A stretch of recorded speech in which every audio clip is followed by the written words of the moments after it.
Hi everyone, you are most welcome back in another video.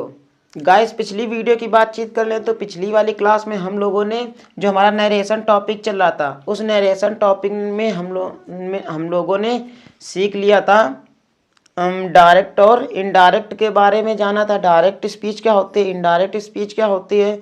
उसके बाद हमने सीखा था रिपोर्टिंग स्पीच और रिपोर्टेड स्पीच के बारे में, रिपोर्टिंग वर्ब के बारे में सीखा था। तो इस वीडियो में हम लोग उसके आगे का टॉपिक कंप्लीट करने वाले हैं। उसके आगे के टॉपिक में हम लोग आज की वीडियो में बातचीत करेंगे कुछ जनरल रूल्स की, जो हमें बहुत ही अच्छी तरीके से याद रहने चाहिए जब आप क्या कर रहे हो, डायरेक्ट स्पीच से इनडायरेक्ट स्पीच में किसी भी सेंटेंस को चेंज कर रहे हो। तो गाइस चलते हैं, वीडियो स्टार्ट करते हैं बिना किसी भी देरी के। और अगर आप सभी चैनल पर नए हो तो गाइस प्लीज़ चैनल को सब्सक्राइब कर दें, और अगर वीडियो में अंत तक बने रहें, वीडियो अच्छा लगे तो प्लीज़ गाइस वीडियो को लाइक करें और कमेंट करके ज़रूर बताएं कि आप सभी को वीडियो कैसा लगा। तो आज की क्लास गाइस अगर बात कर लें पहले रूल की, तो इन नियमों में पहला रूल है इन्वर्टेड कॉमास को हटा देते हैं। यानी कहने का मतलब है जब हम लोग डायरेक्ट स्पीच से किसी भी सेंटेंस को इनडायरेक्ट स्पीच में चेंज कर रहे होंगे तो सबसे पहले इन्वर्टेड कॉमास को हटा देते हैं। ये हो गया पहला नंबर। दूसरा है रिपोर्टिंग वर्ब के पश्चात कॉमा को हटा देते हैं। यानी रिपोर्टिंग वर्ब जैसा लिखा ही said to me comma inverted comma, तो कॉमा हटा देते हैं और इन्वर्टेड कॉमा को भी हटा देते हैं। अगला पॉइंट है रिपोर्टिंग वर्ब का टेंस चेंज नहीं करते। यानी हम लोग क्या करते हैं, रिपोर्टिंग वर्ब का जो टेंस होगा, जैसे ही सेड टू लिखा है तो सेड टू को हम लोग क्या बदलते हैं, टोल्ड में बदलते हैं। सेड टू भी हमारा कैसा था, पास्ट में, और टोल्ड भी हमारा रहेगा पास्ट में। यानी हम लोग क्या नहीं करते, टेंस का भी चेंज नहीं करते हैं। अगला है 4 नंबर, रिपोर्टिंग वर्ब को रिपोर्टेड स्पीच के अनुसार टोल्ड, रिक्वेस्टेड, ऑर्डर्ड आदि में चेंज कर दिया जाता है। यहाँ डॉट डॉट लगा, डॉट डॉट से मतलब भी और भी वर्ड होंगे वो चेंज करोगे according to sense of reported speech. अगला है रिपोर्टिंग वर्ब के पश्चात कंजक्शन दैट इफ या वेदर का प्रयोग आवश्यकता अनुसार करते हो। यानी आपको जिस तरीके की नीड होगी, जिस तरीके का जिस टाइप का सेंटेंस होगा उस सेंटेंस के टाइप के अकॉर्डिंग आप क्या करोगे, कंजक्शन का प्रयोग करते हो सेंटेंस में। अगला है रिपोर्टिंग वर्ब और कंजक्शन के बाद आई तथा पर्सन के अलावा सेंटेंस का पहला अक्षर स्मॉल लेटर बनता है। इसका कहने का मतलब है गाइस, यहाँ पे क्या है, यहाँ प्रॉपर नाउन, इसका मतलब है प्रॉपर नाउन।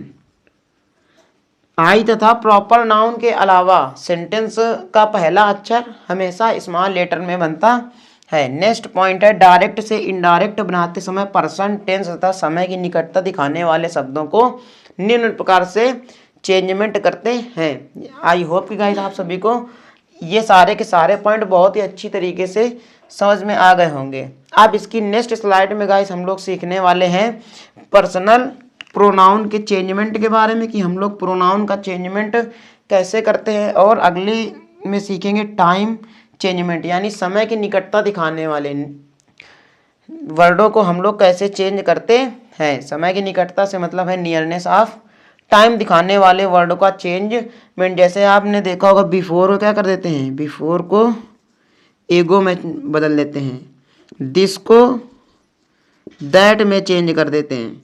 तो इस प्रकार के गाइस हम लोग वर्डों को उस स्लाइड में सीखेंगे कैसे चेंजमेंट करते हैं। तो आई होप आप इतनी बातें समझ गए होंगे।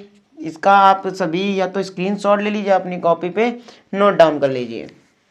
ये गाइस दिए गए हैं कुछ वर्ड्स जिनको हम लोग चेंजमेंट करते हैं डायरेक्ट से इनडायरेक्ट स्पीच बनाते समय। ये अगर इन वर्ड्स की बात कर लें गाइस तो ये हैं नियरनेस ऑफ टाइम और पोजीशन दिखाने वाले वर्ड। तो नियरनेस ऑफ टाइम दिखाने वाले, टाइम से मतलब हो गया हमें, यानी टाइम की जानकारी देने वाले हो गए। तो ये क्या हो गया, एडवर्ब।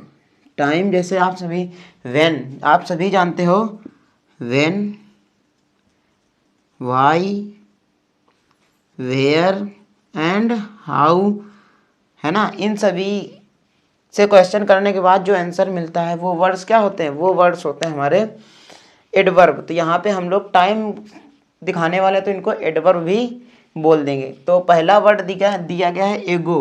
एगो को हम लोग जब इनडायरेक्ट में चेंज करते हैं तो वो कर देते हैं बिफोर। अगला उसी तरीके से हेंस, हेंस को बदल देते हैं देंस में। हेयर, हियर का मतलब होता है यहाँ, देयर का मतलब होता है वहाँ, यानी हियर को बदल देते हैं देयर में। नाउ को बदल देते हैं देन में। दिस को बदल देते हैं दैट में। दिस को बदल देते हैं दोज में। थस का बदल देते हैं सो में। टू नाइट को दैट नाइट में। टुडे को दैट डे में। टुमारो का द नेक्स्ट डे, या फिर बदल देते हैं द फॉलोइंग डे। ऐसे ही एस्टरडे, एस्टरडे को बदल देते हैं the previous day, the previous day. अगला है लास्ट नाइट।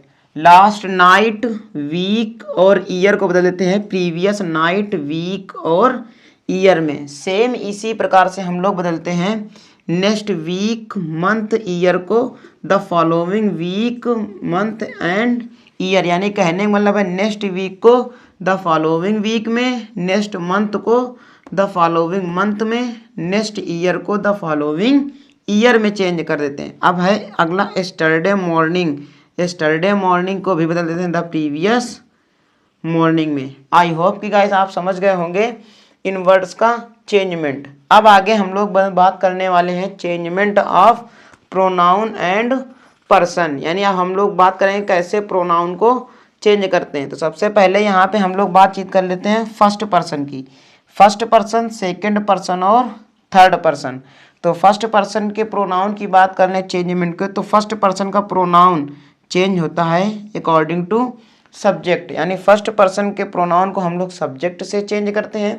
अगर फर्स्ट पर्सन का नॉमिनेटिव केस है तो सब्जेक्ट का नॉमिनेटिव केस लगाएंगे, सब्जेक्ट के अनुसार जो प्रोनाउन लिखा होगा उसका नॉमिनेटिव केस। पजेसिव केस है तो सब्जेक्ट में जो प्रोनाउन होगा उसी का पजेसिव केस, और अगर ऑब्जेक्टिव केस है तो भी ऑब्जेक्टिव केस। अगर यहाँ पे सेकंड पर्सन है रिपोर्टेड स्पीच में, तो उसको हम लोग बदलते हैं रिपोर्टिंग वर्ब के ऑब्जेक्ट से।